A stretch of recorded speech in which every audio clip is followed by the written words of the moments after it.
next thing that we really have to get into is we're gonna do a little blast from the past, not too far back though. We're gonna go back a decade, and we want to do a review of 2014 Forest Hills Drive by J. Cole.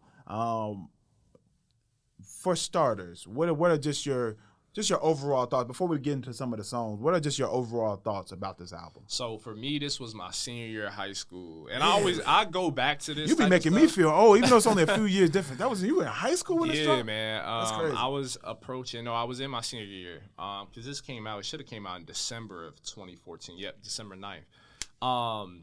Man, like, and when you're like 17, 18, you know, you like girls, like you're doing all these things, you know that college is on the back end of whatever experience you're having right now. Like, there's a lot of emotions. You don't even know. You can't describe it or place it in words sometimes as a teenager or a teenager approaching and becoming a young man or woman. You can't really formalize what these emotions or thoughts are.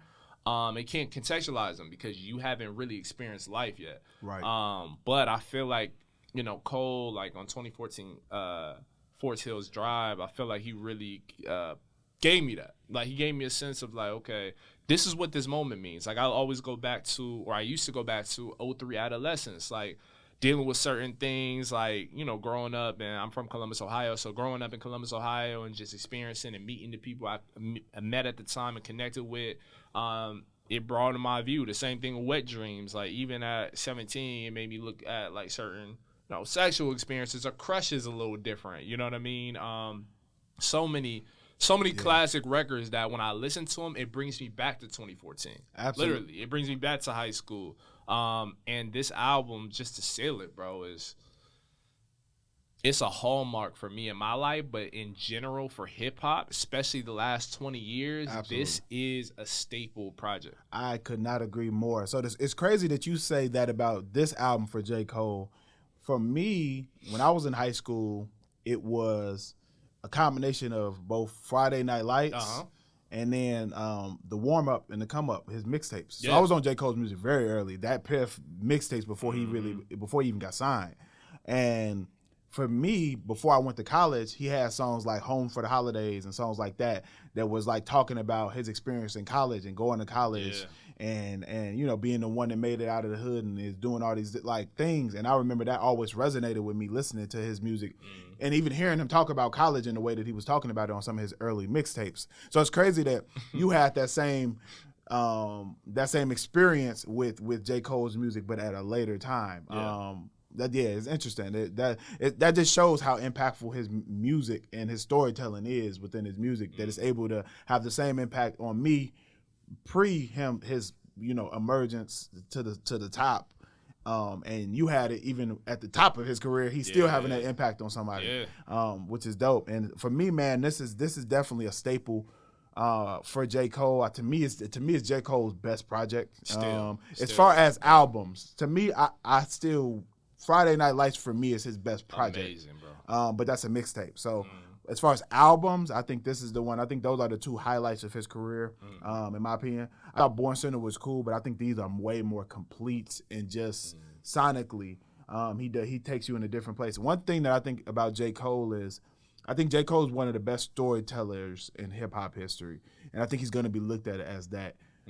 In the future. I think his storytelling, the way he's able to tell stories from different perspectives, has always been unique to me. Whether you're looking at songs like on this specific album, The Tale of Two Cities, amazing song.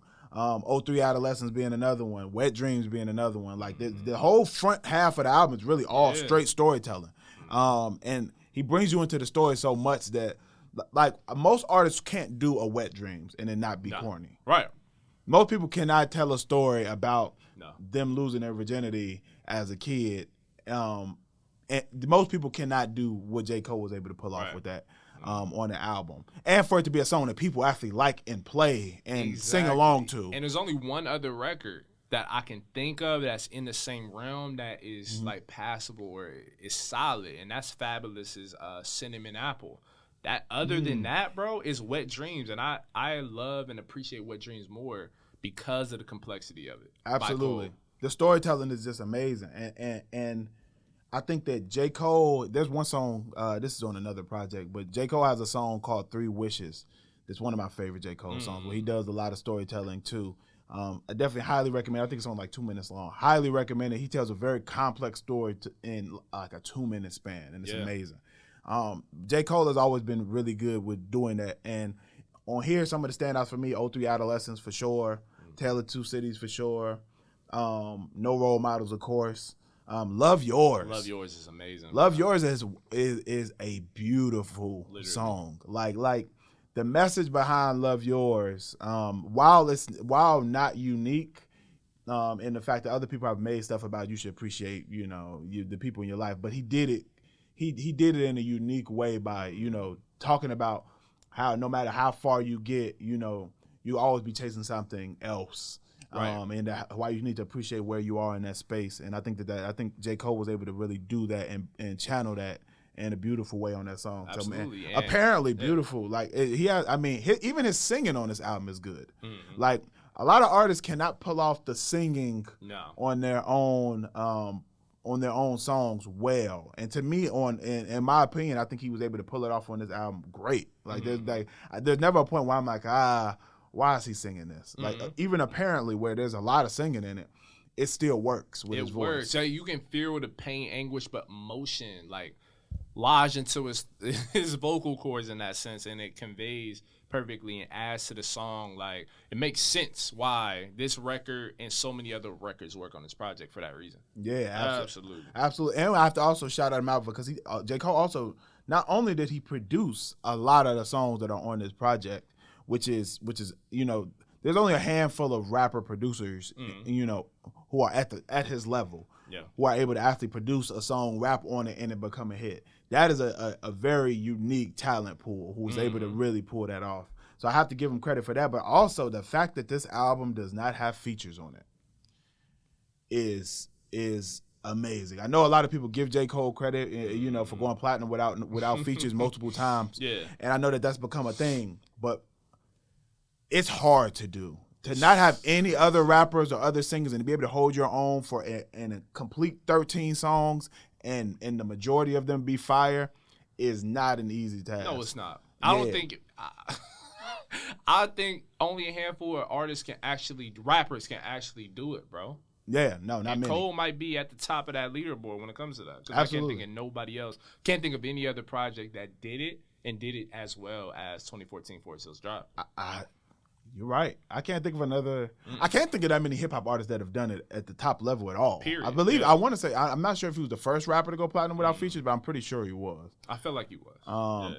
Fact check, but fact check. Yeah, fact check. Let us know if we're wrong, but I believe he was the first one to do it. So, yeah, man. I got to shout out J. Cole on this. Like I said, this is one of those albums where I like the vast majority of it. I don't really skip much on this album at all, so you really can play it from top to bottom.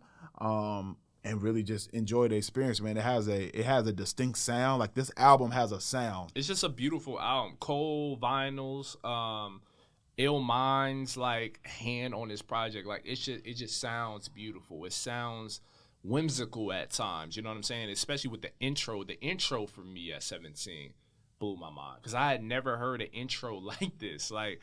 To me, Jay-Z has some of the best intros in rap history, right? And does. So when I listen to an intro like this one on 2014 Forest Hills Drive, it's like, yo, it just takes you in that whimsical, like, emotional spell, like, mindset where you're kind of, like, just enthralled in this whole, like, world that Cole creates with this album, bro. Like, it drew me in, and I love him with his braggadocious raps on, like, Fire Squad, and other records like that. The only record that I don't think I really play a lot is Hello. Same. If I were Cole, I would have took this out probably. And the only other small critique I have is Note to Self. No reason to have a 14-minute song probably ever on an album. But, like, the outro, I get it. It's kind of reminiscent to Kanye's on the College Dropout where you're doing shout-outs and all that stuff, which can be cool. If you're going to have a long, extended, like, outro, to me, I may sound crazy, but to me, the bar or the standard in my eyes is obviously the one on College Dropout, and even Chances on Acid Rap. I really love because it's giving you unique production and just like a unique vocal range and all that other stuff. It's just interesting to go out on. I think Kanye's is the only one that I've actually ever played all the way through. Yeah. All the rest of them I've just skipped, so I don't even. I really don't even count that usually when I'm looking at albums because I usually skip them. But Kanye's to me was just interesting enough because he was talking about a lot of behind the scenes stuff with different artists and his relationship with Jay-Z. He was just He was doing his Kanye thing, which is just ranting about a lot of different things. So I found his interesting, but usually I skip those. And 14 minutes is a lot. It's a lot, especially towards the end. He's making up relationships that he don't have, and I know he's just playing like he's talking about. Oh, shout out Jonah Hill, shout out to Dale Earnhardt Jr. It's like, no, I don't know none of them. You know what I'm saying? Yeah. It's just like, what are you talking about? Like, just cut this. But that's a small critique. I'm doing like minor. You know That's nitpicking. It's nitpicking at that point. Otherwise, this is like for me. Dang near is close to a perfect album, especially during this era that you can really try to find. Maybe the exception is like maybe Good Kid, Mad City, but otherwise, like I really enjoy this, and I go to this almost annually. Oh yeah, no, I go back and listen to this in full often, which is there aren't a lot of albums where I do that, where I go back and listen to the whole thing, and this is definitely one of those projects. So it almost, and it's not as dark as it, but this album reminded me of Jay-Z's In My Lifetime Volume 2, only from the perspective of it being more mellow, but a lot of storytelling on it. Of course, Jay-Z's was a lot darker with songs like Lucky Me, and his is a different vibe, for sure, but definitely still very mellow and a lot of storytelling on it. And I think he really was able to drive a lot of these songs home. And like I said, the fact that he produced on it too gives a little extra validity to him as an artist as well.